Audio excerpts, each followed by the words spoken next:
Muito bem, estamos falando de EBD. E EBD dentro do testemunho. Amém? Amém. Porque o ano todo estamos falando que é o ano do testemunho, e o testemunho eficaz envolve a vida de quem o traz. E isso está baseado em Atos capítulo 1, versículo 8, que diz: mas recebereis a virtude do Espírito Santo que há de vir sobre vós, e ser-me-eis testemunhas tanto em Jerusalém, como em toda a Judéia e Samaria, e até os confins da terra. Na metade dos confins da terra já chegou, já está aqui em Andaraí. Agora a gente precisa levar para o outro lado. Amém? Que Deus abençoe, poder aceitar. A palavra nos leva a entender que a escola bíblica, como já foi tratado aqui pelos nossos adolescentes, pelas nossas senhoras e jovens, que a escola bíblica é a maior escola do mundo e a escola mais importante da terra.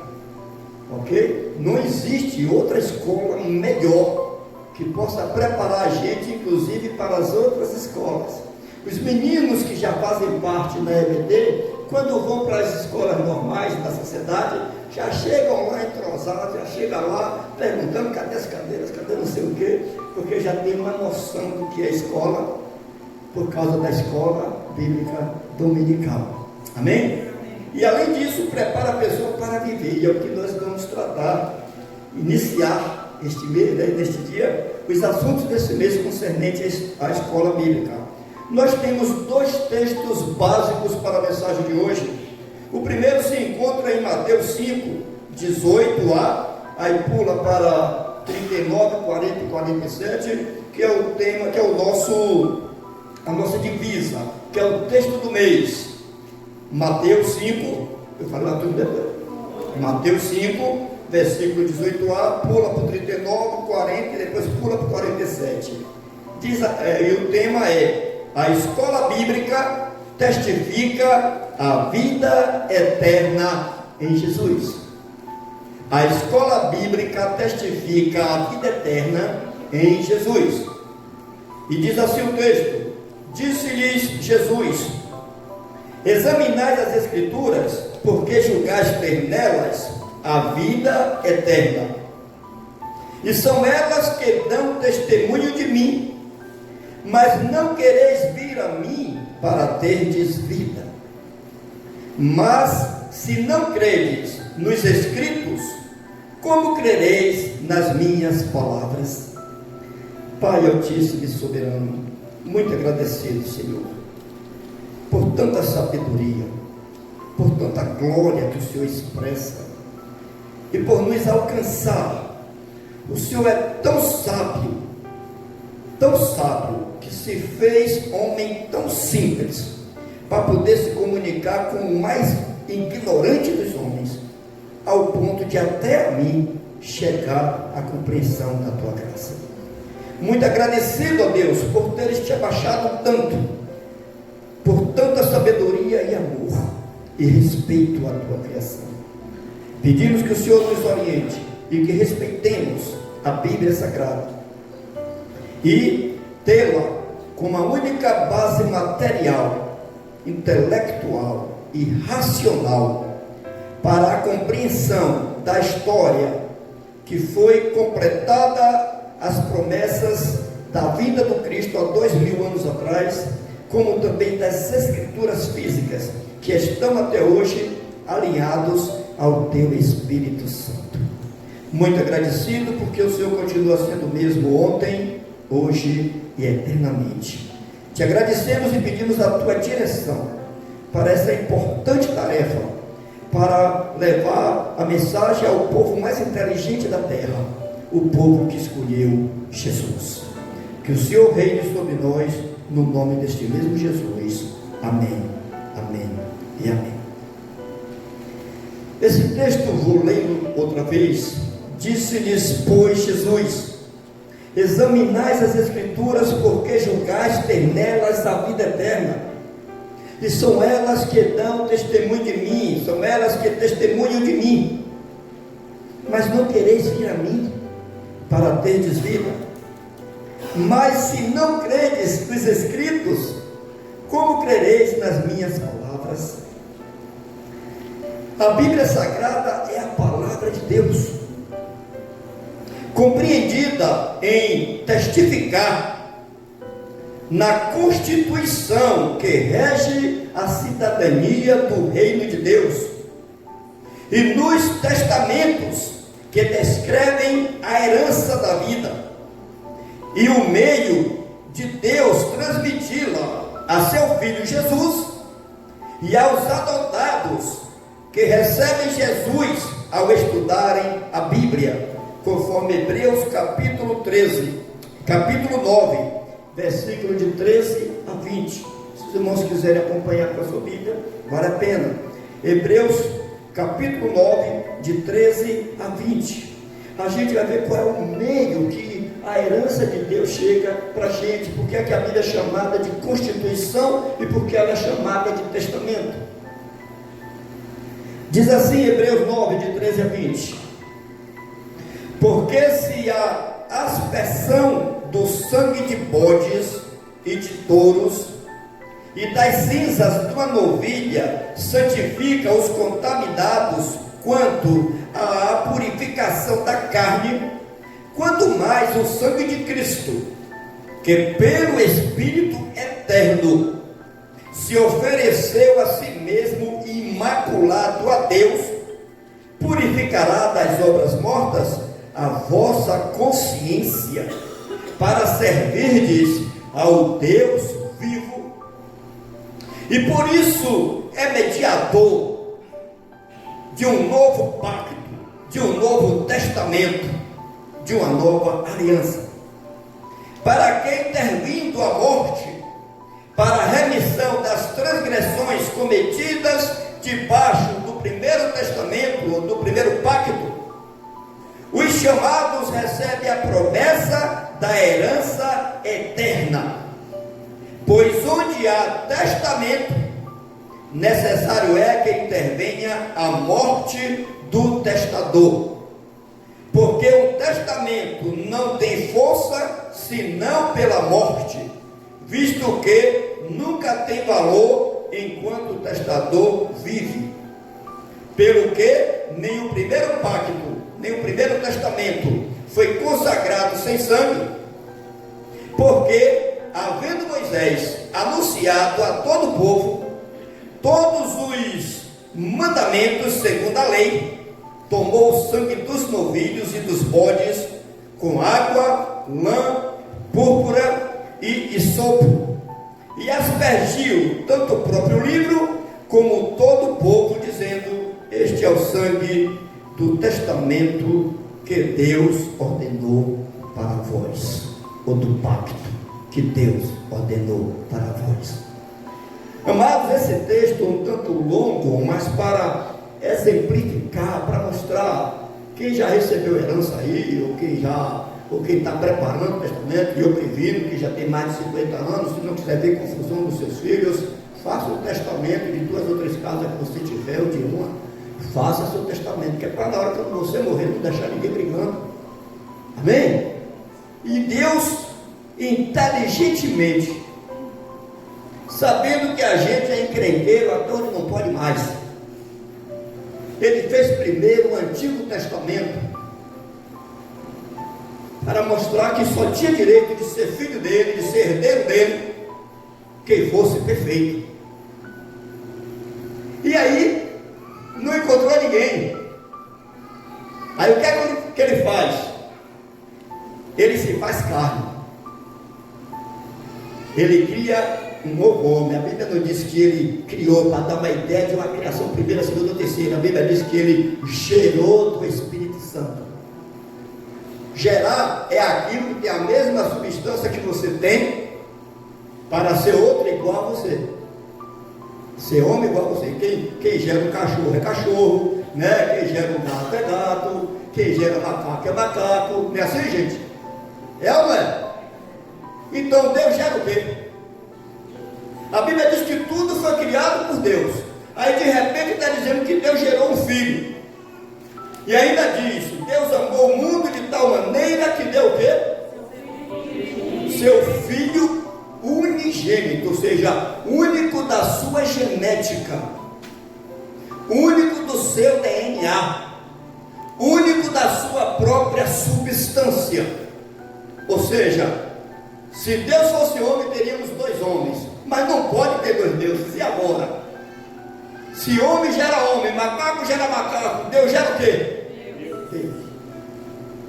Mas a Bíblia mostra que ele não estava gerando um Deus, mostra que foi gerado um homem de carne e osso desse Espírito Deus. E disse que essa pessoa seria o seu único herdeiro. E aí vem a confusão. Está escrito no testamento que alguém só pode ser herdeiro quando o testador faz o quê? Morre. E a Bíblia diz que Jesus é herdeiro de Deus. E não tem como receber herança se não houver a morte do testador. Correto?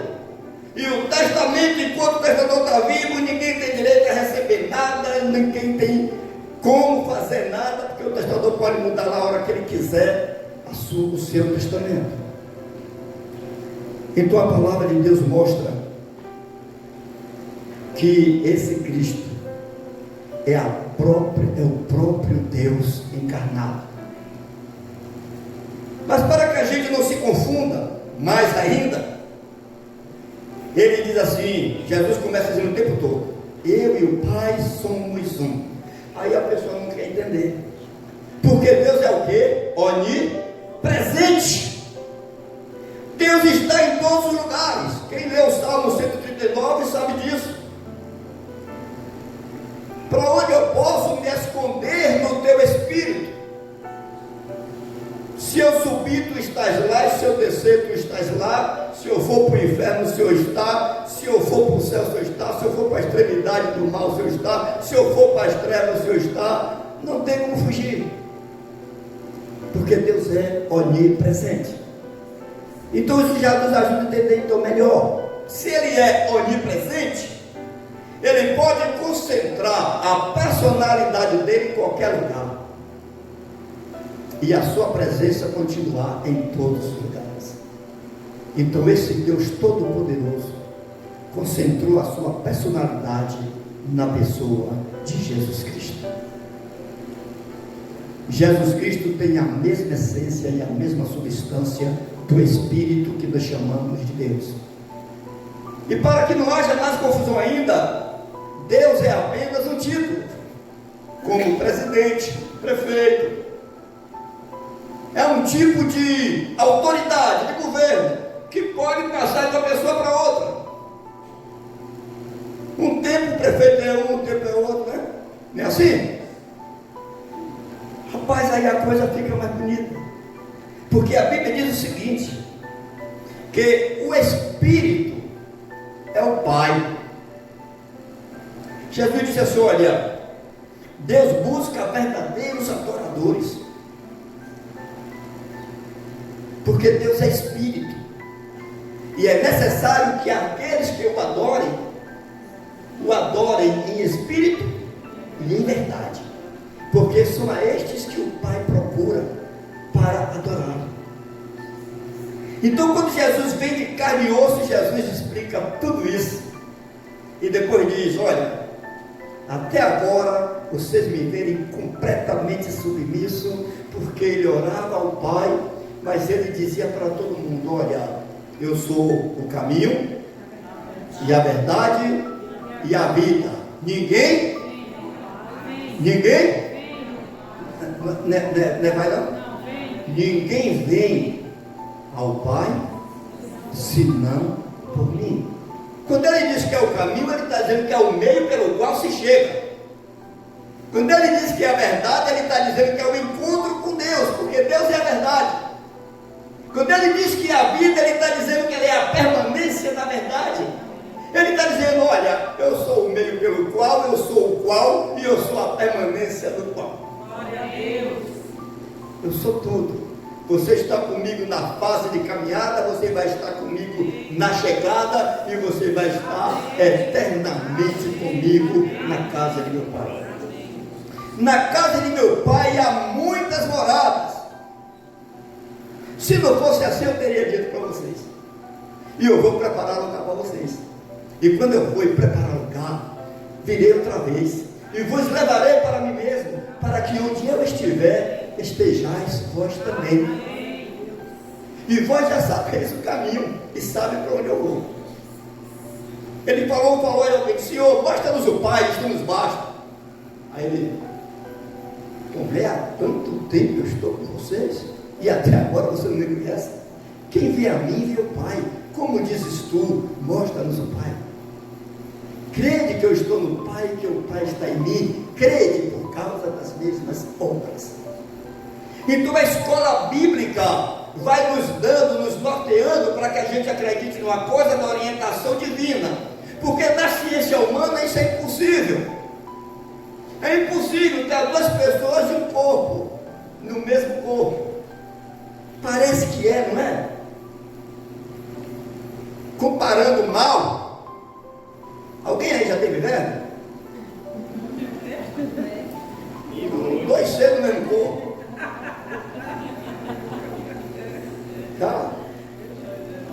Já teve? Tem gente que não tem esse negócio.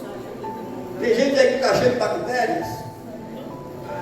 Amados, ter dois seres no mesmo corpo nunca foi problema para Deus. É problema para a gente que não quer admitir que Deus se humilhou a se apresentar entre nós de igual para igual. Glória a Deus. É não acreditar que Deus foi tão humilde e que te amou tanto que se igualou a você para sofrer as suas dores. Porque nenhum ser humano, nenhuma criação de Deus, está escrito, nenhuma criação de Deus foi digna de pagar os nossos pecados. Até porque o ser superior a toda a criação que Deus criou foi o homem. Um pouco menor do que os anjos, mas de glória e de honra foi coroado e colocou tudo debaixo dos seus pés para que tomasse conta das obras de suas mãos.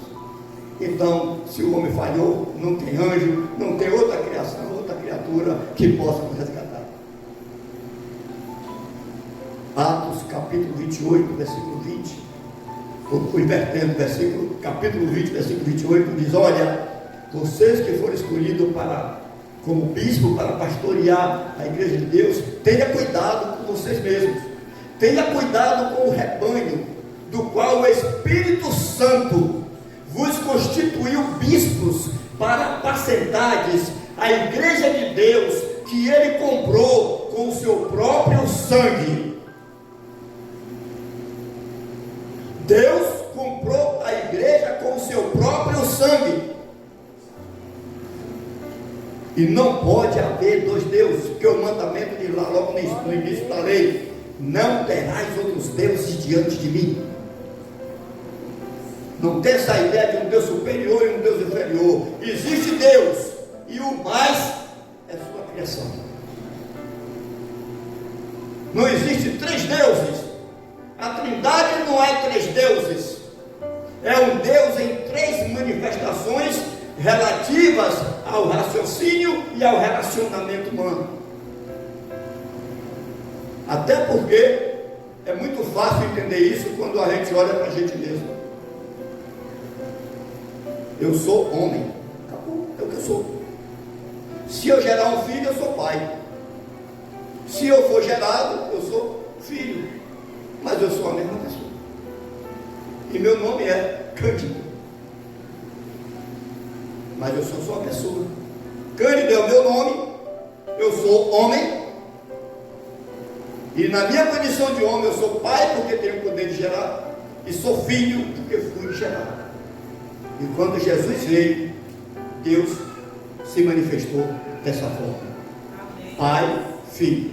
Mas Jesus foi contundente quando ele disse: olha, sai dessa de pai e de filho, porque Deus é Espírito.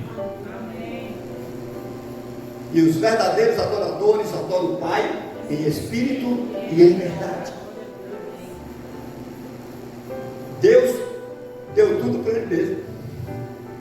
toda a herança de Deus foi para ele mesmo, em forma de homem.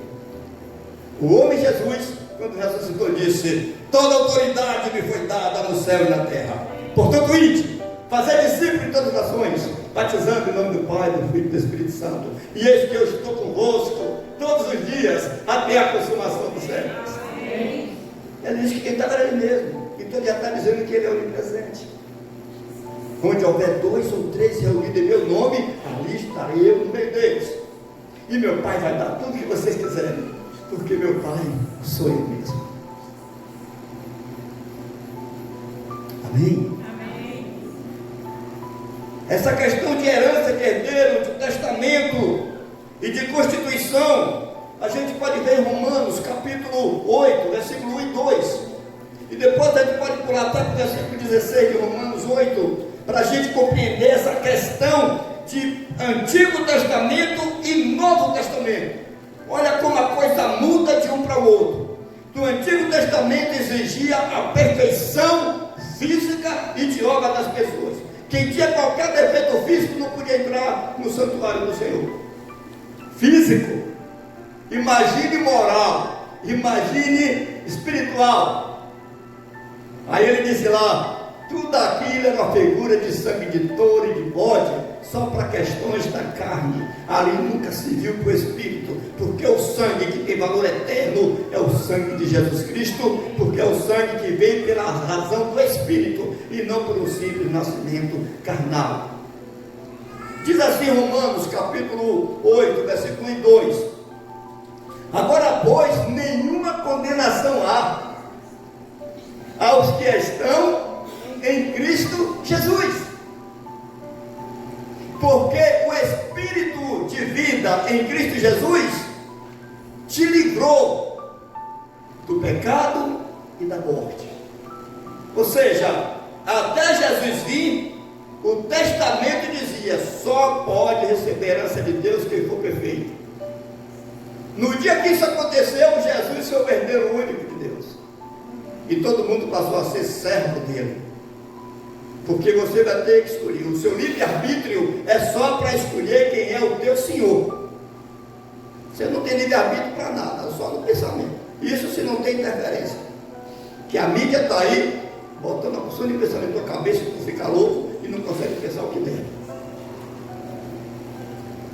Você só tem livre-arbítrio para escolher ou pecar, servir ao pecado ou servir a Deus. Porque todas as coisas você vai fazer a pulso. O pecado você nem escolhe, a natureza já te leva para ele igual cachorrinho. Mas a Cristo, você faz um sacrifício terrível para contrariar a sua natureza e assim, só estou indo porque o Senhor mandou. Só estou indo porque o Senhor mandou, porque Jesus quer. E é a Escritura que nos faz entender isso. É a Bíblia, é o estudo bíblico, é a escola bíblica que nos traz a graça de ir lendo, porque nem todo mundo tem o privilégio de saber ler, porque até agora eu ainda não sei ler. Nem de outros tiveram a verdade nem de juntar as letras para pronunciar, porque pelo menos eu junto as letras e pronuncio. E tem muita gente que lê para interpretar já de acordo com o que já tem acumulado na cabeça e no coração. Aí faz um contexto baseado no que ele já tem. E é por isso que tem a pessoa de religião. Quando o contexto da Bíblia é focado única e exclusivamente na pessoa de Jesus Cristo. E a escola bíblica traz isso para a gente. Porque a palavra dele é: disse-lhes, pois, Jesus, examinar as Escrituras, porque julgaste nela o quê? Então, o que é que se procura? A Bíblia está contextualizada em quê? Na vida eterna. Aí ele diz: mas não quereis vir a mim para teres vida. Ou seja, toda a Bíblia aponta para mim. Toda a Bíblia é focada para a minha pessoa. Todas as Escrituras é focada para que você me conheça e tenha a vida eterna que os médicos estão procurando ter, que cada pessoa deseja ter, que os cientistas procuram ter. Tem gente que já fez uma porção de fórmula para ver se tem a vida eterna, mas a Bíblia diz que é que para quem se conduz a Jesus por ela, através dela, pelos estudos dela. Só que tem muitos que leem a Bíblia, mas perverte, como ele diz: como crereis nas minhas palavras, se vocês não crerem nos Escritos? Jesus disse: olha, a minha palavra aqui agora, fisicamente, quando eu estou aqui frente a frente com você, ela só pode ser compreendida se você fosse humilde para escutar a escola bíblica, para participar do que se está ensinando nela. Porque todo mundo tem uma experiência pessoal. Eu tive uma experiência com Deus, eu tive um sonho, eu tive uma visão, eu subi, caí de 300 metros de altura e não tive nada, então todo mundo agora, parceiro de Deus, tem que ser igual a mim. Gente, essas experiências pessoais só servem para o próprio indivíduo que a teve.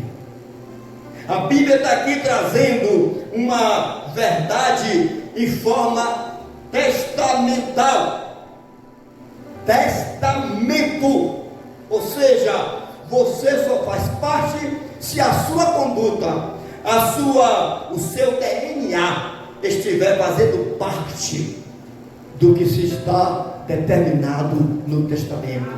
Se você faz parte dos herdeiros, se você faz parte da família no grau exigido para participar do testamento. E Constituição foi o que nós lemos em Romanos capítulo 8, versículo 1 e 2. Nenhuma condenação há para os que estão em Cristo, os que não andam segundo, porque aí vai ter que enfrentar a lei, vai ter que ser julgado. Mas os que andam segundo, porque a lei do Espírito de Cristo Jesus te livrou da lei, do pecado e da morte. Então, no Brasil, nós temos que falar isso, eu vou repetir sempre, enquanto não mudar essa nossa Constituição.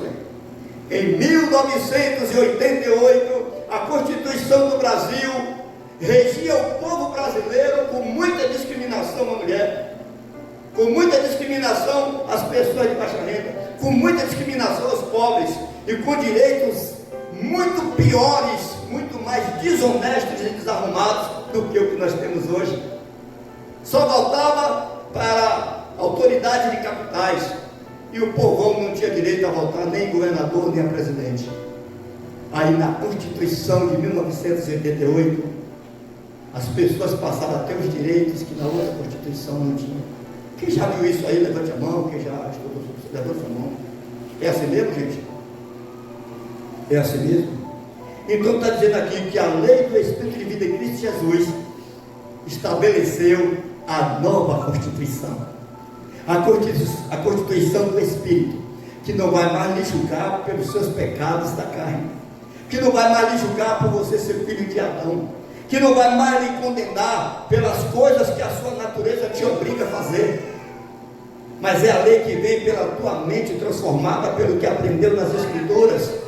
E por aprender nas Escrituras, a sua nova conduta, o seu esforço do dia a dia, faz você livre da lei do pecado e da morte, e melhor ainda, diz que não há mais nenhuma condenação.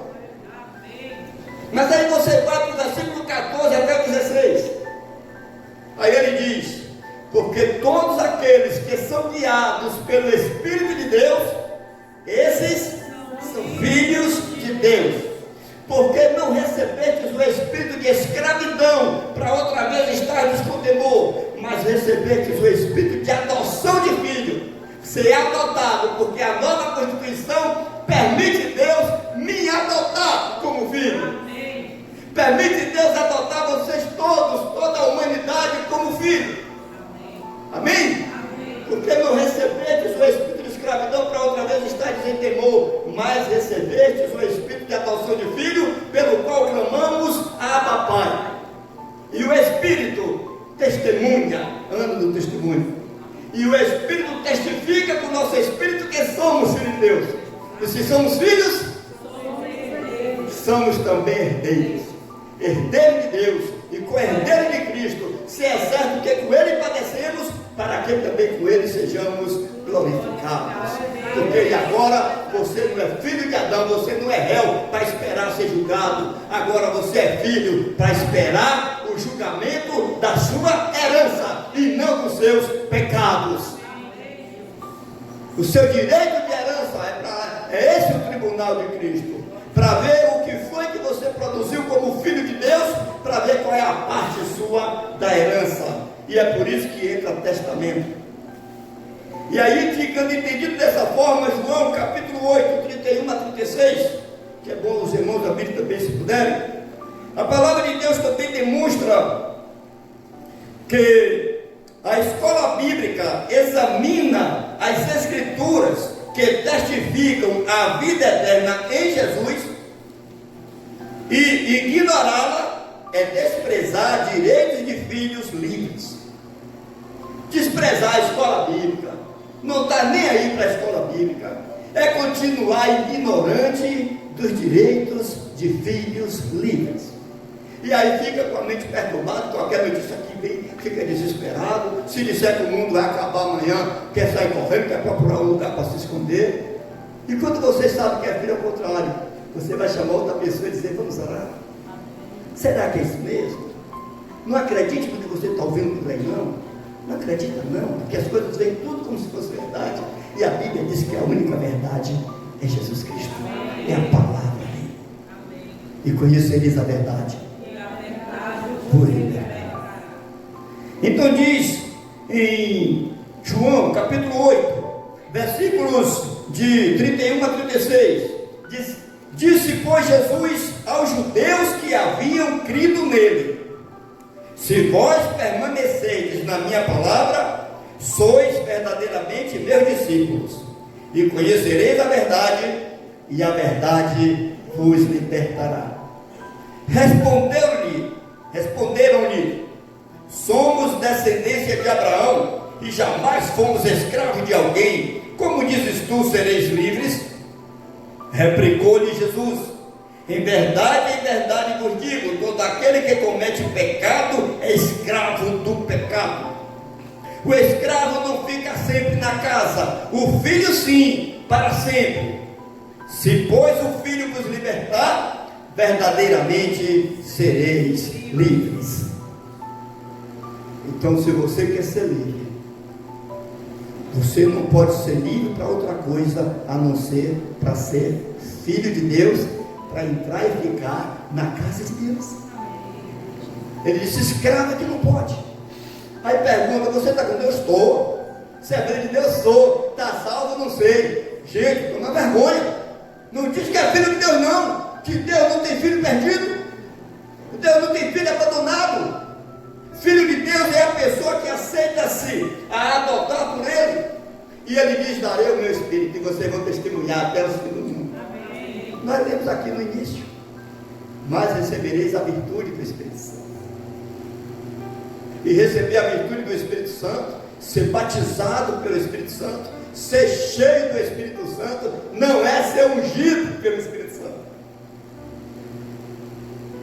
Porque nós somos impermeáveis. O pecado, o nosso pecado, impermeabiliza a gente por as entranhas e o corpo. A gente está dentro do Espírito, mas ainda não é Ele. A gente está cheio do Espírito, mas ainda não se fundiu com Ele. A gente é só uma morada dele por enquanto, e uma morada que Ele sofre um bocado por causa dos nossos costumes e dos pecados que a gente ainda tem na nossa vida. Mas a unção é a mistura de uma coisa com outra. É o que nós vamos ver aqui agora. A palavra de Deus em Atos 18, versículo 5, aí depois pula para de 24 a 28, nos traz esse seguinte tema: a palavra das Escrituras testifica que Jesus é o Cristo. A palavra das Escrituras testifica que Jesus é o Cristo.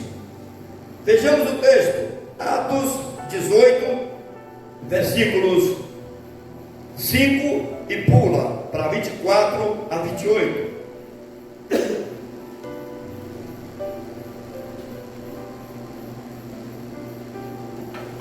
Mas essa água não é dada na terra, não, ela é dada numa água bem grande. Leamos: quando Silas e Timóteo desceram da Macedônia, Paulo dedicou-se inteiramente à palavra, testificando, ou seja, dando testemunho aos judeus que Jesus era o quê? O Cristo. Aí pula para 24 até o 28. Ora, chegou a Éfeso um certo judeu chamado Apolo, natural de Alexandria, homem eloquente e poderoso nas Escrituras. Era ele instruído no caminho do Senhor, e sendo fervoroso de espírito, olha bem, escritura, espírito, falava e ensinava com precisão as coisas concernentes a Jesus, conhecendo, entretanto, somente o batismo de João. Ele ainda não conhecia o Espírito Santo, e já era fervoroso do Espírito Santo, e não sabia que tinha Espírito Santo. Ele só entendia até o batismo de João.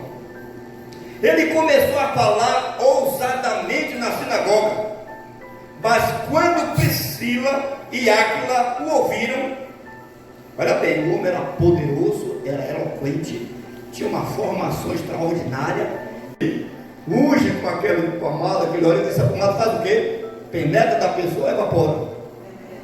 Penetra. E segundo que enquanto é um óleo bom, diz que vai até os ossos. É mais ou menos isso.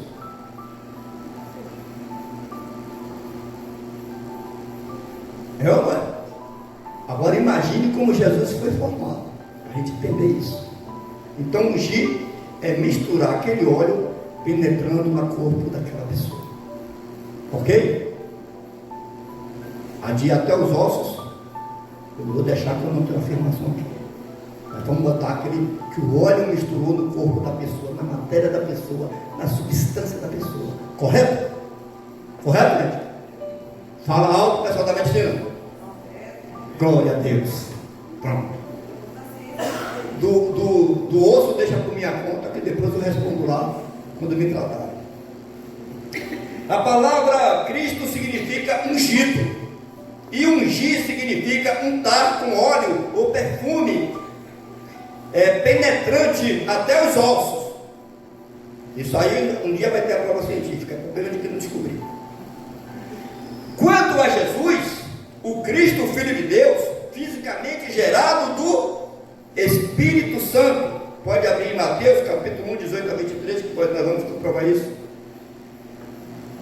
Quanto o Cristo, Jesus, né? O Cristo, Filho de Deus, fisicamente gerado do Espírito Santo, conforme a Bíblia testifica em seu ensino, o Espírito Deus o ungiu com sua substância, o próprio Espírito o ungiu de si mesmo ao gerá-lo fisicamente.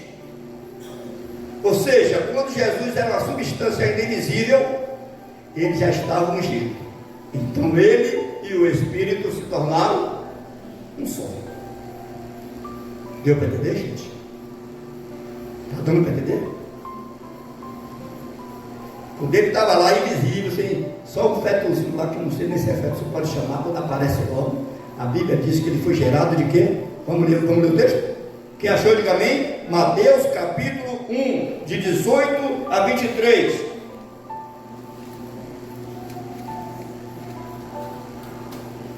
Diz assim a palavra do Senhor: ora, o nascimento de Jesus Cristo foi assim. Estando Maria, sua mãe, desposada com José, sem que tivesse antes coabitado, ou seja, sem ter tido relações sexuais, achou-se grávida pelo Espírito Santo.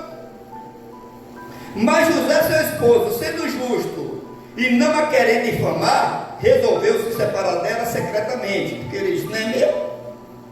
Enquanto ponderava nestas coisas, eis que lhe apareceu em sonho um anjo do Senhor, dizendo: José, filho de Davi, não temas receber a Maria tua mulher, porque o que nela foi gerado é do Espírito Santo.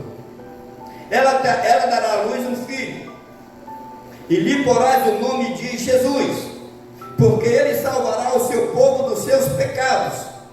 Ora, tudo isto aconteceu para que se cumprisse o que fora dito pelo profeta do Senhor: ficar virgem e conceberá, e dará à luz um filho, e ele será chamado de... Que traduzido é o quê? Emanuel, que traduzido é Deus conosco. Então o Espírito Santo, conforme a Bíblia testifica no seu ensino, o Espírito de Deus ungiu com sua substância ao gerá-lo. Ele é Deus conosco. Jesus é quem? Deus conosco. Ele é homem mesmo de verdade, de carne e osso. É duas pessoas mesmo, pode ter certeza. Não tem negócio de um só aí. Agora é um homem mesmo, Jesus de Nazaré, que me representa. Ele é o Filho do homem. Então quem disser uma palavra contra o Filho do homem não tem problema, porque será tudo perdoado. Agora, se você falar dele como Filho do Espírito Santo, você não tem perdão nem para essa vida, nem para outra. Porque o pecado contra o Espírito Santo não tem perdão. E pecado contra o Espírito Santo é você discernir mal a Cristo. É você colocar ele qualquer coisinha a menos de Deus. Porque está escrito em João 5, para que todos honrem o Filho do mesmo modo que honram o Pai.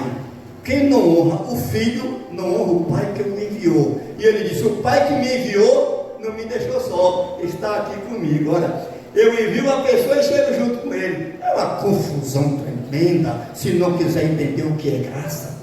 É uma confusão tremenda se não querer entender o que é o poder de Deus. É uma confusão tremenda se não parar com paciência e humildade para estar estudando as Escrituras e não estudando livros e usando a Escritura para respaldar a interpretação de livros. Porque as religiões têm essa covardia. A covardia do diabo quando enganou Eva. Já veio com a interpretação própria e disse: não é assim que está, não foi assim que Deus disse, não comerei de nenhuma árvore do jardim. Não foi assim que o diabo já entrou com ela? Já trazendo a interpretação pronta de uma coisa que não era daquela maneira. Mas estava dizendo: não, Deus falou que pode comer da árvore, só não dá no meio do jardim, nem tocar nela, porque se tocar morre. Ele disse: não é assim não, você está entendendo errado, você pode comer, é porque Deus sabe que você vai ficar igual a ele, conhecendo o bem e o mal. Ela disse: bom, isso ele já falou que eu vou ficar conhecendo o bem e o mal. Aí pegou e comeu. Então tem uma pessoa de gente fazendo isso.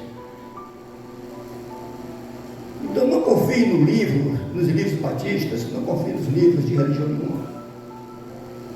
Você tem que estudar a Bíblia. É a Bíblia, com humildade. Leia qualquer livro para ver se ele se enquadra ao contexto da Bíblia. E não já vi com a ideia pronta no livro e a Bíblia pegar o versículo aqui: olha, quer ver? Olha isso aqui, confira aqui na Bíblia, quer ver? A pessoa, é mesmo, eu vi na Bíblia. Não viu não. Você pegou um texto isolado e fez dele uma verdade que a Bíblia não diz. Amém? A Bíblia tem o Antigo Testamento e o Novo Testamento. Está escrito: não matarás, e quem matar é réu de juízo. Pronto.